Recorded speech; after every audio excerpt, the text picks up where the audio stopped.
For me, one of the most important features on a drone is how well does the tracking work. So on the DJI Mini 3, you now have tracking, which makes this such a powerful drone. And we're gonna go out to the widest field of view, and the drone is gonna track me as we do this walk and talk where we talk about tracking. So in this drone, there's a few different ways that you can use the tracking to be able to follow you, whether it's in front, to the sides, behind, but there definitely are some limitations when it comes to the tracking as well. And I want to talk about some of those limitations and how this drone will track you in different scenarios. That is really bright right up there in the sun. Now, one thing you do have to keep in mind is that on the Mini 3, you have sensors on the front, on the back, and on the bottom, but you don't have side-to-side sensors. So that's going to be limiting when it comes to actually tracking yourself, but there are still a lot of situations that you can use the tracking and it's still going to work perfectly fine. So to see how well this tracking works, I want to go through how you actually use the tracking in this drone, and through this you'll see all of these limitations that I'm talking about. So the firmware that I'm using is right here on the screen. This is the current firmware at the time of recording this video. And if there is major updates that completely change how this tracking works, then I'll do another video all about it. But in its current state, DJI is using the older tracking that you used to find on drones. The new DJI Mavic 3 has a completely redesigned interface that allows you to set the direction of where you want the drone pointing, and then it's going to automatically find the sides, to the front, to the corners, any direction. Whereas with the Mini 3 Pro, you can only trace from the front or the back, and then in the parallel mode, you have to actually fly the drone to where you want it positioned when you activate the parallel. They don't have the diagram that allows you to set which side you want the drone on for either of these modes. So right now I'm in the trace mode, and trace basically allows you to follow from behind or in front. Now, if you move too much to one side or to the other, the drone will automatically swing to the back. So really this mode is more for tracking behind and just basically following you and turning with you wherever you go. Now, it does work in front, and that's what I've been using this entire time. However, I have been making adjustments on the controller to make sure that the drone stays somewhere in the front of me, because as I kind of veer off to a side, it doesn't necessarily follow perfectly right in front. So I've been kind of pushing the drone left and right as I've been doing this walk and talk. And I've also had to bring it down a few times because this drone does track you up and down hills, but sometimes it's not perfect, especially I've noticed when it's following in this way. When it's behind you, it seems to work perfect, like it works flawlessly going up and down hills, but when it's tracking in front, it seems to not work as well. Now in what's active track, there's another mode called parallel. Now parallel is a little bit different because you're gonna set the heading at which you want the drone to be facing, and then the drone is always gonna be facing that direction no matter which way you move. In the trace, it's gonna follow you. So if it's behind, it's gonna weave through. And if I go this way, well, it's gonna swing around and always find your back end. Whereas in the parallel mode, if I set it to front here, and then I start walking this way, well, what's gonna happen is that the drone is gonna stay in that direction facing that way, and it's always gonna follow. And so an easy way to think about it is when you're in the trace mode, your drone is able to rotate and follow with rotation.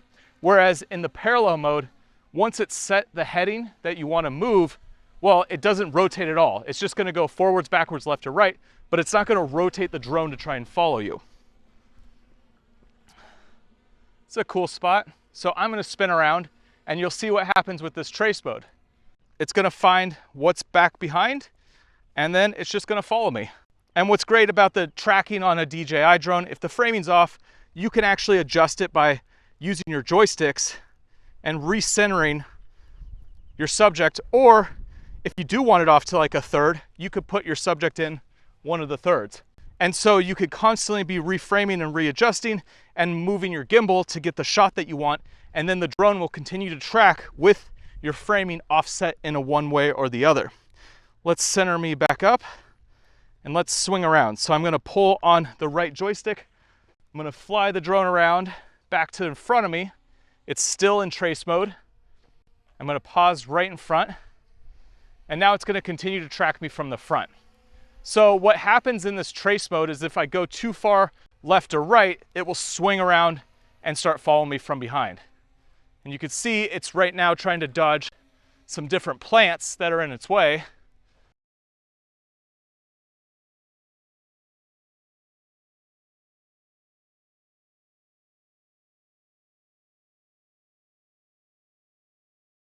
And there we go. It's swinging behind because of that big bush. Now, what I've found with this drone is that the tracking works well. And so when you're doing this kind of a walk and talk, or you want to track yourself doing something, well, as long as something is in front or back, it's going to avoid it. And it's going to go up and around it or move around. I've actually seen it dip down and around as well. And so for obstacle avoidance, this is solid. I like it. Works great. Limitation though is side to side. All right, so now I'm following back from the front, and let's talk about some of the other modes. So those are the two main functions of active track. Now you also have spotlight mode and you have point of interest. So spotlight mode is basically like a tripod in the sky, but it's still tracking you. So wherever the drone is, it's going to be in that one spot, and then as you move, the drone is going to track and follow you around. Now, that's not the only function of spotlight mode, but that is the easiest way to think about it. The drone doesn't move unless you move it on the controller. And the cool thing about spotlight mode is if you want to control the drone, you put it in spotlight mode, it will always keep your subject centered, and then you could control the controller and do moves all over the place. Like you could fly this way, that way, you could fly over there, and it's always going to keep your subject centered. And so this is super powerful to create very dynamic shots without a lot of effort. You just center up your subject by using the tracking and then push the joysticks in different directions, and you could do some really cool stuff. I mean, this footage is just from me hiking over there. I had it in spotlight mode and I was just flying the drone in different directions and going up and down, and you could see how it keeps me centered the entire time. It's a really powerful tool to use, and you could really get creative with it. Now, the last tracking mode you have is point of interest. Point of interest is simple. It's orbit. It's basically taking your subject, whatever you have tracked, and it's going to go in a complete circle around that subject. And you have the option to speed up or slow down that tracking, and you could pick which direction. So if you want it to go left or if you want it to go right, you could spin in that circle. Now, what is cool about using point of interest is that you can be moving and it will still circle around you. So if you're hiking down a trail, it will continually circle around you. So you get more dynamic footage when you fly in this way. Now here's one of the big limitations: no side-to-side sensors. So if you're flying in an orbit, you got to make sure that you have a clear line of sight from side to side, because the drone is not going to stop if it runs sideways into something. It'll stop if something's right in front of it, like this bush right here. It's kind of dancing up and down trying to find it. There we go. Found the nice hole of where it could fly. And it's going to circle back around. It lost me. Oh, there it is. Hi. And so when you're using point of interest, you just need to make sure that you have a clear line of sight where you're flying. You don't want to get in a situation where it circles around and then hits a tree, a bush, or a hillside, which hopefully it's not going to do that here. Drone is trying to find behind me because of the way I was moving, and there we go. It swung back around to behind me because I'm in the trace mode. And so this is one limitation with the current firmware, is that you have no way to keep the drone in front of you or like in the front third and still track. Unlike the Mavic 3, you have that cool little dial where you could say, I want to track from the front, and the drone will pivot and move and always stay in front of you. Whereas this, it's pivoting, but it's only doing it from the back. If it goes from the front, it's not as reliable. So I'm going to get down here and I want to swing the drone back around.